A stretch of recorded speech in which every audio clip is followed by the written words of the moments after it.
My name is Bodunde Charles Adenola. I'm a lawyer here in Aberdeen. I studied energy law for my master's at the University of Aberdeen in 2019.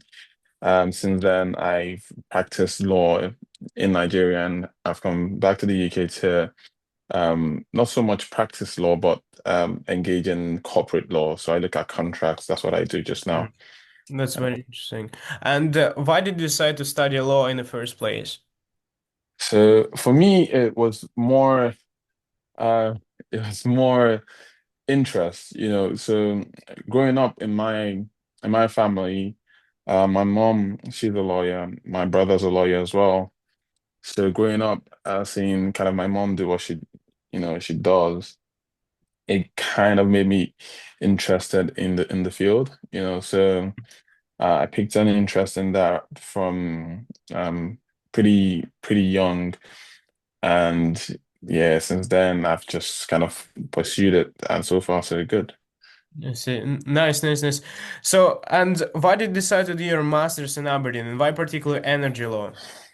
So at the time when I wanted to do my master's, I wasn't very sure where or what area I was going to do my master's in, but I did know I had interest in energy. Mhm. At the time, more oil and gas than energy, but I figured it makes sense to look for a school that kind of has what I'm looking for, that's highly rated, Mhm. that has a good reputation. Bearing in mind, I'm from Nigeria, so I Mhm. didn't know much about schools here at the time, so I had to do my research to find a school that had kind of a good reputation. And Aberdeen just seemed to do it for me at the time. They had a great syllabus, great reviews from alumni, and it just kind of made sense. So I, Mhm. so I did come in. I came in January 2019, and Aberdeen was Scottish University of the Year that Mhm. same year. So it just kind of aligned. Also, the city appealed to me. Small city, warm, with nice people, and it was a very safe place to come to. Again, for someone who's never been to Aberdeen before, it Yeah. was important for me to find somewhere that was safe and I could foster learning, and that had a great curriculum. And Aberdeen just kind of ticked all the boxes. Mhm. So it made sense to come in. So I came in to do general law at first. Mhm. The idea being that when I got here, I would kind of look at the different programs and pick which one I felt more drawn to. And yeah, came in, took a few, audited a few courses and figured energy law was where I wanted to Mhm. be. So I took energy law courses and I moved my focus from just a general LLM to an energy law LLM, and that was it. Very interesting. And what are some of your favorite memories from being a student in Aberdeen, like from social life of it? Aberdeen was, in as much as it's a small city, it's was never a boring city. It's not a boring city even now. There was so much going on socially. I love the fact that it was, I guess it still is, a school where you meet so many people from so many different places. Mhm. So that really helped. We had people in my course from Mexico, Germany, Norway, Kazakhstan, China, just people from all over the world. And it just kind of made sense because everyone, once we got together, kind of clicked and everyone would come up with things in their dynamic ways for us to do. So it would always be, oh guys, you know what, let's take a road trip, or let's go to this hangout, or let's have a picnic, or let's just go play badminton or volleyball or something. So there was always something to do.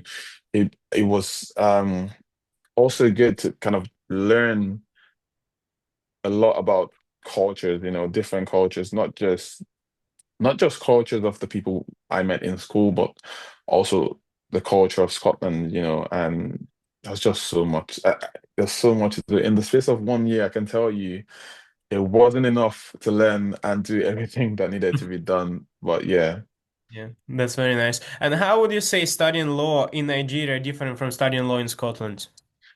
Um, they are similar but different in some ways. Similar because we both use the common law system. Mm-hmm. That helped because it made it so when I moved here for school, I wasn't learning something abstract. I wasn't learning something that was absolutely new to me.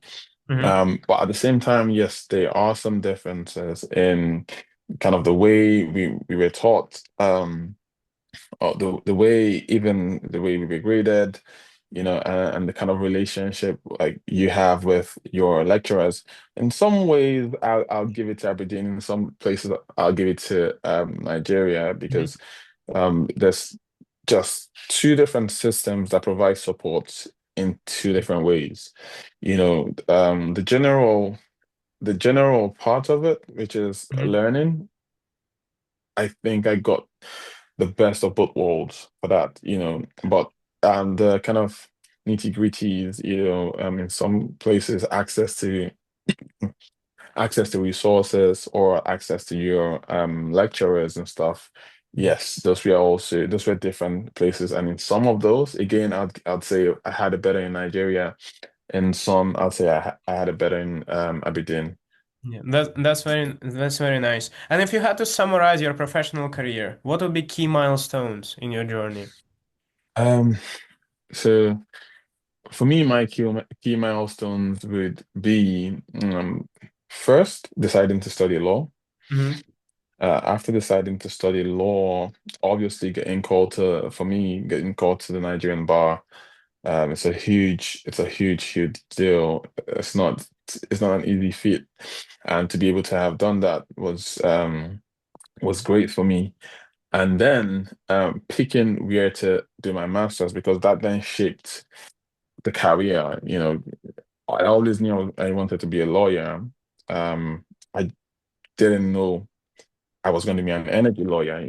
So when I decided that I was going to pursue energy law, that was such a huge milestone because that then shaped everything I did from that point going forward. I decided to pursue continuous legal learning in energy law. Yeah. I would look out for opportunities in energy law. I would obviously just try to put myself in spaces where I'll learn more and more about this path that I've kind of chosen. And so far, so good. It's worked for me. Yeah. And what is your job at the moment, and what are your key responsibilities? How does your typical day looks like? Okay, so at the moment, I'm a lawyer. I'm a legal counsel at an oil and gas engineering firm, an energy engineering firm actually, because we also do renewables.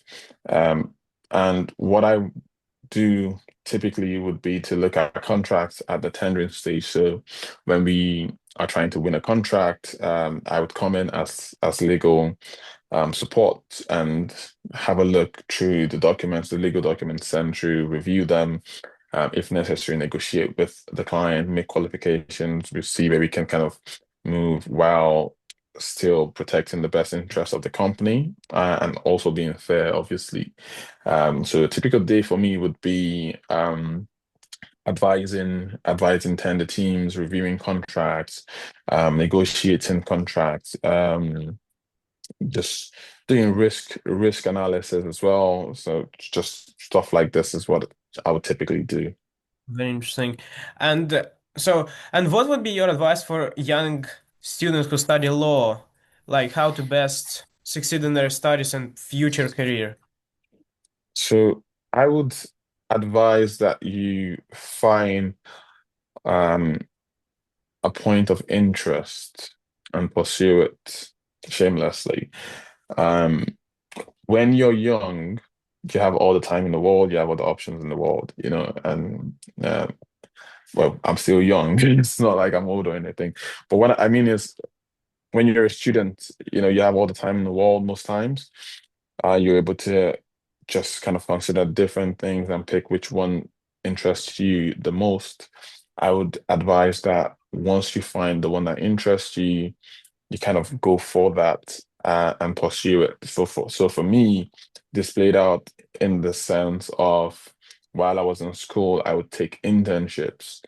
And I would take internships in law firms to make sure I was sharpening my skills because I knew I wanted to do law. You know, so it's the same thing. If you feel like you're very interested in oil and gas law, energy law, IP, just human rights law, whatever area you think you're most interested in, I would say just pursue it. Be open to networking. It's good these days because there's LinkedIn.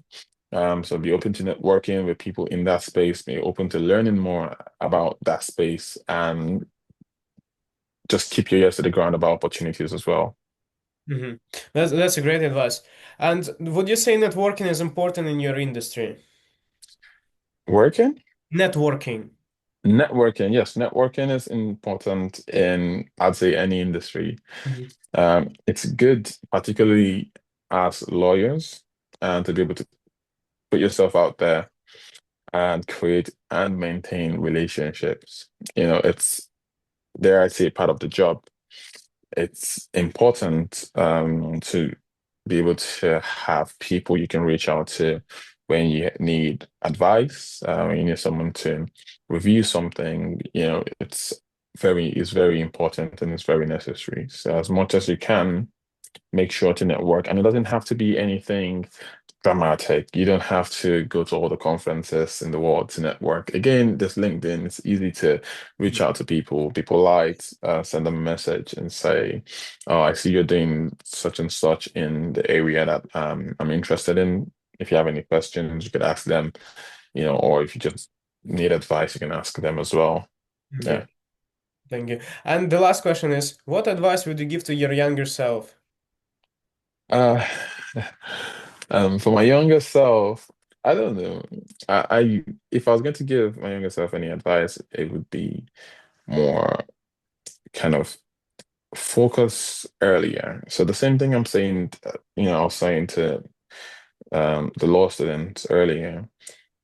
As soon as you find out what you are interested in, kind Mhm. of just go in on it. So for me, when I was younger, I didn't really do that, man. Um, but luckily I was able to kind of get back on track early enough for me to still kind of be where I am today, and hopefully it just gets better from here.